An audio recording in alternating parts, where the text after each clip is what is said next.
The air was thick, heavy with the cloying scent of 1,000 corsages and the faint, nervous sweat clinging to cheap polyester gowns. Everything was perfect. The central high marching band had just finished a stirring rendition of Pomp and Circumstance, and a collective sigh of anticipatory relief rippled through the hundreds of parents packed onto the humid bleachers. We were at the point in the ceremony we all lived for, the academic awards. That's when the entire event shattered. "This is an absolute disgrace. Are you kidding me right now?" A woman, draped in aggressive jewelry and a blindingly white pantsuit, a true Karen, down to the severe asymmetrical haircut, was suddenly standing in the aisle, arms crossed, vibrating with rage. "Who does that?" The principal, a perpetually exhausted man named Dr. Henderson, paused, his microphone still hot. The entire stadium went silent, the quiet broken only by the distant thwack of a tennis ball from the nearby courts. The woman, let's call her Deborah, pointed a manicured finger toward the stage where Maya Rodriguez, a girl known for her quiet brilliance and endless hours volunteering, was just about to accept the valedictorian trophy. "My son, Chad, had a 4.5 GPA. He was promised the valedictorian spot.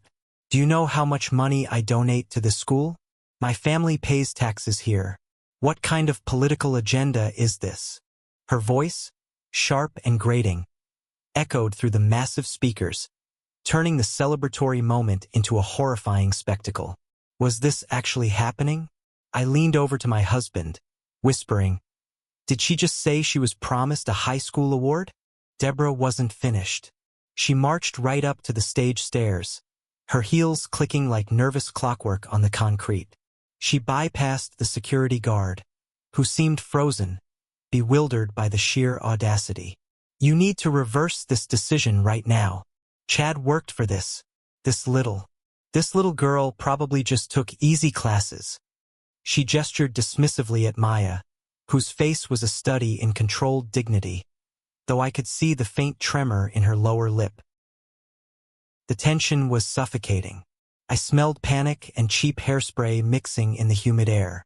There was a low, angry murmur from the crowd, a sound like a distant, approaching storm. A dozen phones went up, capturing the real-life Netflix drama unfolding. Deborah began listing her son's supposed achievements, shouting percentages and SAT scores that sounded suspiciously inflated. "He's going to an Ivy League. This girl is probably going to the community college. Where is the meritocracy? Someone needs to call the superintendent. Someone tell me why she won." It was the question she shouldn't have asked. Dr. Henderson finally found his voice, a strained, thin sound. "Ma'am, please sit down. This is inappropriate. The awards are final." "Inappropriate? No, fraud is inappropriate," she shrieked, making a sharp, unnatural sound that hurt my ears, and then the twist we all needed. Maya Rodriguez, the supposed victim of this rant, stepped forward. She gently took the microphone from the principal, who looked ready to collapse, and adjusted the height so she could speak without bending. The silence that followed was absolute. You could hear the buzzing of the lights overhead. Maya looked directly at Deborah, not with anger, but with an unnerving clinical calm. "Mrs. Peterson, I understand your concern for Chad's academic standing." Maya began, her voice steady and amplified perfectly. "And you are correct. Chad did maintain a 4.5 GPA, and he did score highly on his SATs." A triumphant sneer split Deborah's face. "See? I told you. They know he deserved it." Maya simply waited for the applause to die down, a wave of expectant, nervous energy washing over the stadium, before continuing, her dark eyes still locked on Deborah. "However, as you know, the valedictorian title is not based solely on weighted GPA. It requires the completion of 500 hours of certified community service, verifiable participation in 3 academic clubs, and a clean disciplinary record for all 4 years." Maya paused, her next words delivered with the precision of a surgeon's cut. "I exceeded the service requirement by 200 hours, led the debate and robotics teams to state titles, and my disciplinary record is clean. Your son, Chad, unfortunately, received a 3-day suspension last November for academic dishonesty on a history exam, and he only submitted 37 certified community service hours. Those criteria are non-negotiable and are clearly outlined in the student handbook, which you signed. The sound was glorious. A sharp, collective intake of breath from the crowd, followed by a low, devastating ooh-hoo of pure, satisfying realization. Deborah's face, moments ago flushed with fury, drained instantly to a blotchy white. The secondary twist was complete, and the clapback was brutal, factual, and delivered by the very person Deborah had dismissed. You can't say that. That's confidential," Deborah stammered, her voice losing its high-pitched scream and dissolving into a desperate croak. "It ceases to be confidential when you publicly attack the integrity of the school's decision and my own standing," Maya replied coolly, handing the microphone back to Dr. Henderson. Boom! That was the kicker. The sheer, logical force of the rebuttal was overwhelming. Before Deborah could conjure a counter-argument, 2 uniformed police officers, the school resource officers, finally activated, moved swiftly into the aisle.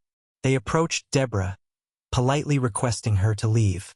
When she started screaming again, something unintelligible about lawsuits and her rights as a consumer, they didn't hesitate. She went limp, resisting arrest with theatrically dramatic flailing, shouting, "This is an outrage.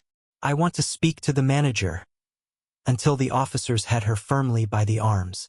She was quickly escorted out, her final, fading shriek of indignation muffled by the closing doors.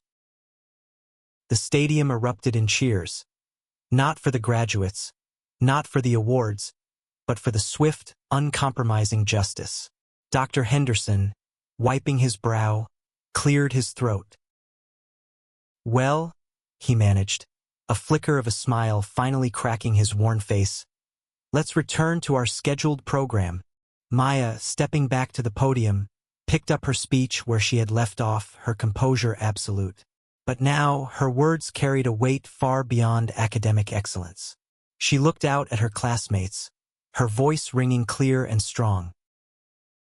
"My fellow graduates, today we learned a vital lesson, perhaps the most important lesson we will ever take from Central High," she concluded, her inspiring message sinking deep into the grateful audience. "Excellence is not measured by the numbers you shout, but by the quiet, verifiable merit of your actions. Integrity is not a line on a resume. It is the silent agreement between your character and your conduct. Let us all strive to be people who earn our triumphs quietly, and who treat others with the respect they deserve, regardless of the noise they or their parents make. Because, in the end, truth always gets the final word." The roar of applause that followed was deafening, a genuine, heartfelt wave of relief and inspiration. The ceremony was hijacked for 5 horrifying minutes, but Maya had reclaimed it, transforming a spectacle of entitlement into a profound lesson in public integrity and ultimate, well-deserved justice.